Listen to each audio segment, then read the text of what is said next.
Olá, meu nome é Getúlio Airo. Eu queria que você imaginasse comigo que você pudesse conversar com as pessoas à distância, sem usar telefone, sem usar e-mail, sem usar WhatsApp, mas usando a tua capacidade de transmitir pensamentos e emoções sem importar a distância, seja para determinados grupos ou determinada pessoa específica. O que alguns chamam de telepatia. Imagina que você pudesse viajar por diversos países sem precisar sair do seu lugar, apenas saindo do seu corpo e passeando conscientemente por esses lugares. Imagina que você pudesse aprender em todo o tempo, inclusive com seres que não são perceptíveis fisicamente. Imagine que você pudesse aprender com o planeta, que você pudesse se conectar com as plantas, com os animais, com a terra, com a água, e que você pudesse aprender com eles. Imagine que você pudesse perceber as memórias que te cercam, as memórias que estão presentes nos objetos que foram confeccionados, tocados por pessoas. Imagine que você pudesse tocar numa madeira e saber de onde veio aquela madeira, de qual floresta, qual foi o lenhador que arrancou, como é que ela foi transportada. Imagine que você pudesse acessar a essas memórias de um planeta que está aqui há alguns bilhões de anos. Pois essa é uma capacidade que você tem. Alguns médiuns são capazes de fazer isso, algumas pessoas já são capazes de fazer isso. Mas o que se prevê para o futuro, e eu não quero me aprofundar nisso, é que o mecanismo físico humano estará cada vez mais preparado para que isto se torne algo natural, não somente a alguns seres humanos, mas a todos. Entretanto, isto se refere ao que está já acontecendo e que vai acontecer cada vez mais no futuro. Entretanto, todos nós já temos latentes em nós esta capacidade. Não precisamos reencarnar, não precisamos esperar este futuro, não precisamos esperar as próximas gerações. Você tem esta capacidade, ela está latente em você. A meditação, a atenção plena, são exercícios que conseguem te levar para uma dimensão que está além da fisicalidade. E veja bem, o corpo físico é, num certo sentido, uma barreira, mas num certo sentido também um propulsor para que você mesmo, através desse mecanismo físico, o ultrapasse, possa ultrapassá-lo. Então você pode usar aquilo que aparentemente é uma barreira como uma ponte. A sua mente pode ser uma barreira, mas pode ser uma ponte. O seu corpo físico pode ser uma barreira, mas também pode ser uma ponte. Depende da forma como você os trata, depende da forma como você os utiliza, depende da forma como você lida com eles. Como disse um grande sábio, a nossa mente, ela era para ser usada como as nossas mãos. Você usa as mãos de acordo com a sua vontade, de acordo com o propósito, de acordo com a necessidade. Mas quando você não precisa usá-las, você simplesmente a deixa ali quieta. Você a utiliza de acordo com o teu domínio. Não é ela que te domina, você a domina. Da mesma forma, nós deveríamos ser capazes de utilizar a nossa mente. Os pensamentos não precisam ser um ciclo incessante, de ondas incessantes e aleatórias, porque se você prestar atenção ao seu pensamento, você vai perceber uma aleatoriedade gigantesca. Você está pensando em A, daqui a pouco está pensando em B, em C e D, e praticamente em vários pontos ao mesmo tempo, em pontos desconexos. Pontos que você diz assim, o que isso tem a ver com isto? Absolutamente nada. De forma que, se você observar a tua mente, como dizia Osho, se você começar a escrever o que vem à sua mente, simplesmente escrevendo o que vai vindo, você vai perceber uma aleatoriedade tão grande que você vai dizer, a minha mente é louca.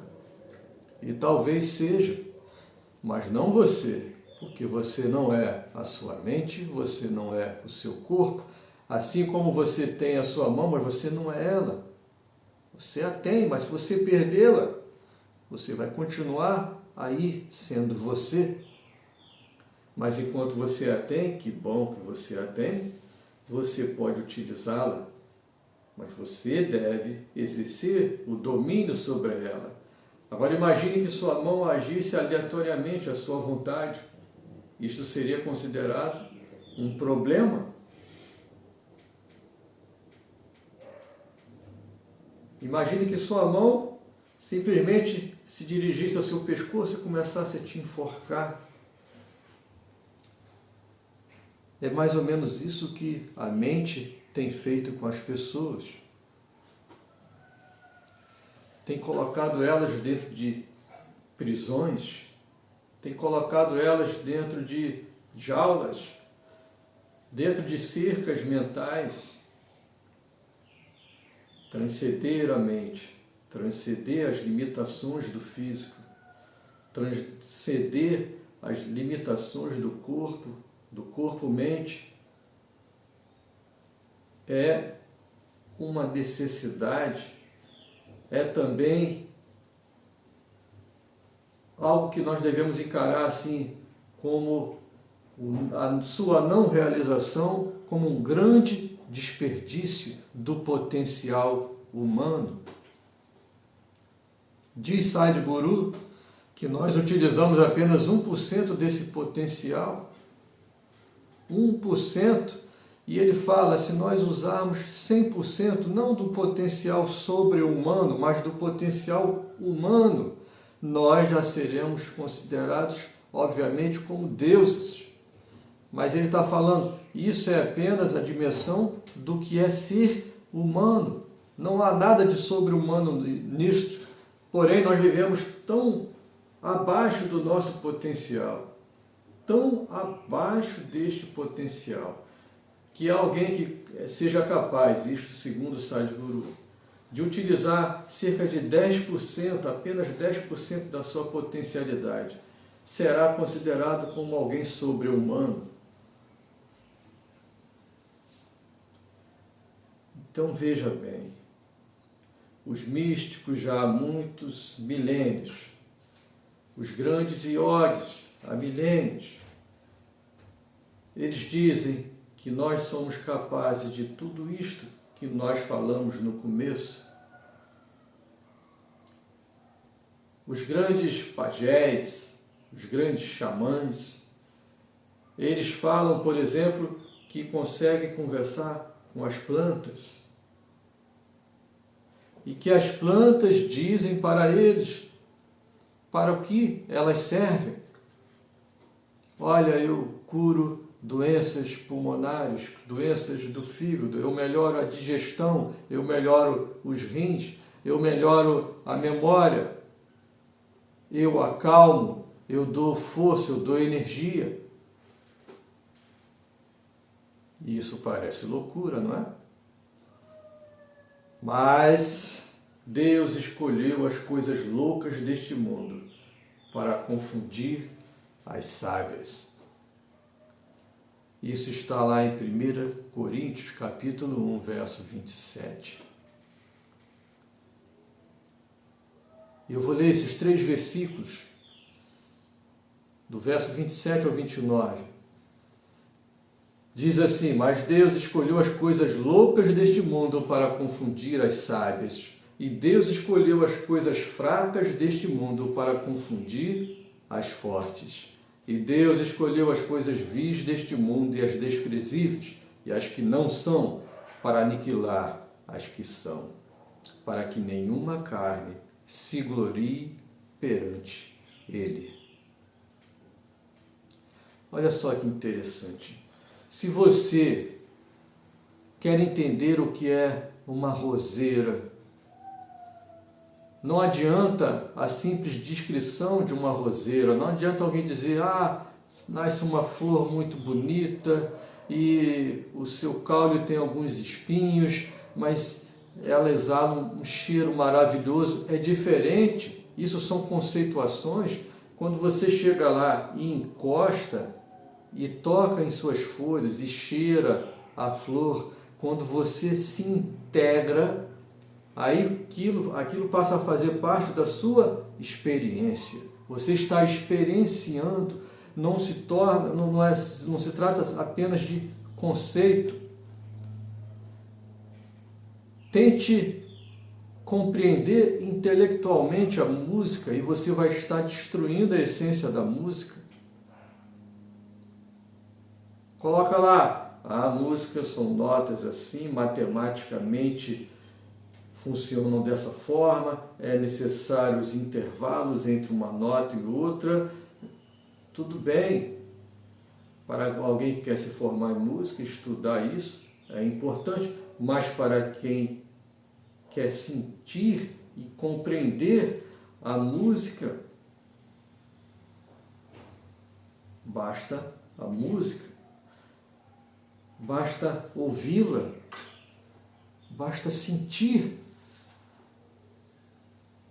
Porque se nós tentarmos descrever a música, nós estaremos destruindo a sua essência. Se nós quisermos que alguém compreenda a música, nós temos que simplesmente fazer com que esta música seja tocada, fazer com que ela funcione, fazer com que ela seja experimentada. Da mesma forma, a poesia, ela não segue uma simples lógica, ela tem um sentido, às vezes, antilógico também. E essa antilógica mexe com aspectos do seu subconsciente, com aspectos da sua emoção, de forma que você sente a arte de uma forma geral, a pintura, a escultura, a poesia, a música, você sente. Se você não experienciar, você não vai compreender. Não adianta ir para uma academia e simplesmente ler livros sobre pintura, ou sobre música, ou sobre escultura, ou sobre poesia. É necessário sentir. É necessário estar diante das obras. É necessário vislumbrar essas obras. Aí você vai começar a perceber o que é a arte. Senão fica incompleto. Então, não estou desprezando o conhecimento puramente intelectual, descritivo de certas coisas. Ele é importante para os apontamentos, mas ele é apenas um apontamento. Ele é como uma ponte, e pontes servem para serem atravessadas. Não é para você parar na ponte. Imagina a descrição de uma fruta que você nunca experimentou. As pessoas podem compará-las com frutas que você já tenha tido alguma experiência. A pessoa pode dizer, você já chupou um limão? Sim. Imagina aquele azedinho do limão, ao mesmo tempo com doce de uma manga, e a pessoa vai criando comparações, mas você pegar aquela fruta que você nunca experimentou e experimentar, vai ser diferente. Imagina a pessoa descrever o que é viajar num avião supersônico. Ela pode descrever diversas coisas para você. E você pode criar daí uma ideia, uma curiosidade. Então, essa descrição, ela se torna importante porque te faz imaginar, te faz perceber que há coisas além, que há outros caminhos, que há outras coisas que você ainda não conhece. Mas você sabe que nada se comparará à experiência de estar dentro desse avião, de viajar nele. Então, descrever é diferente de experienciar. Há certas dimensionalidades da vida que você só consegue realmente perceber a sua existência, a sua importância, a partir do momento que você começa a experienciá-las. E para isso você precisa se tornar aberto, receptivo à meditação, à prece, o exercício iógico. Ele é de extrema importância. A observação de si mesmo, um certo distanciamento da sua mente, do seu corpo, tornar-se observador desses aspectos faz com que você imediatamente perceba que você não é eles. E isso cria uma certa receptividade, uma certa abertura para essas dimensões. E aí você começa a perceber que aquilo que parecia loucura, na verdade é um campo de existência fantástico, ao qual todos nós deveríamos conhecer, experimentar, se abrir, participar. Perceba que aquele mato, aquela grama, aquele matinho que às vezes a gente despreza e chama de erva daninha, ele é a base da alimentação da maioria dos animais. Animais estes, inclusive, que são consumidos pelos seres humanos, que serve de base de alimentação para milhões de pessoas. Mas começa naquele mato que você despreza. Os micro-organismos tão temidos não deveriam ser, porque nós temos mais micro-organismos no nosso corpo do que células próprias. O que mostra que a vida não está aí para nos degradar, não está aí para nos destruir. A vida está aí como um campo de potencialidade para nós. Mas a indústria farmacêutica fez com que nós criássemos a ideia de um mundo extremamente agressivo, um mundo onde a competição, onde nós precisamos estar o tempo todo armados para nos defender, ao invés de percebermos um mundo de extrema interação com diversos seres. E esses seres, esses micro-organismos,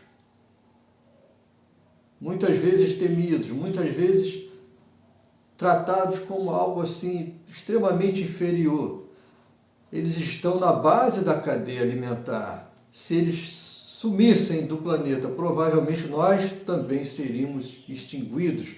Toda a vida do planeta provavelmente desapareceria, ou pelo menos não seria possível da maneira como é hoje. Porque os milhões e milhões e milhões de toneladas de florestas que estão sendo derrubadas, naturalmente derrubadas, porque as árvores caem, as folhas caem, os frutos caem, pessoas morrem, animais morrem, plantas morrem. Quem é que recicla tudo isso? Imagina que isso simplesmente fosse se acumulando e que não houvesse reciclagem. A floresta amazônica, por exemplo, é dito que praticamente tudo que morre ali é reciclado e reaproveitado pela própria floresta. Mas quem faz esse trabalho de reciclagem? Os micro-organismos. O que eu quero dizer com isso? Eu quero dizer que você deve perceber a importância mesmo das micro coisas. E como tudo tem importância neste planeta, nesta vida. E que há muitas dimensões, mesmo no plano físico, que você ignora e que na verdade são de extrema importância. Se você perceber essa multidimensionalidade que nós temos, se você perceber a importância, mesmo no aspecto físico, de coisas que nós tratamos como desprezíveis, você vai compreender esses 3 versículos. Deus escolheu as coisas loucas deste mundo para confundir as sábias. Escolheu as coisas fracas para confundir as fortes. Escolheu as coisas vis deste mundo, as desprezíveis, como o micro-organismo, como aquele matinho, como aquele, para aniquilar as que são, para que nenhuma carne se glorie perante ele. Por nenhuma carne entenda nenhum aspecto da dimensão puramente física, porque há uma dimensão que extrapola o físico, e essa dimensão é tão incrível, tão impressionante, tão espetacular, que simplesmente, se você for olhar para você e considerar apenas essa dimensão física, e olhar para o campo do real, do espírito, do extrafísico, você vai ver que não há nada, não há motivo para se gloriar. Porque até mesmo um micro-organismo desprezível,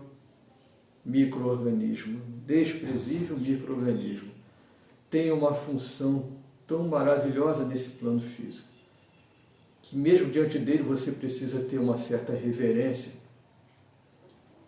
Mas se você olhar para o teu aspecto espiritual, para aquilo que você realmente é, você vai ver que este planeta que tem bilhões de anos, ele está dizendo para você: ei, eu posso te ensinar. Eu tenho bilhões de anos, você pode acessar as minhas memórias, porque na verdade você é anterior a mim. Você é anterior ao próprio cosmos. Você estava lá quando eu fui formado. Então o planeta está dizendo: eu posso te ensinar, mas na verdade te ensinar é te lembrar.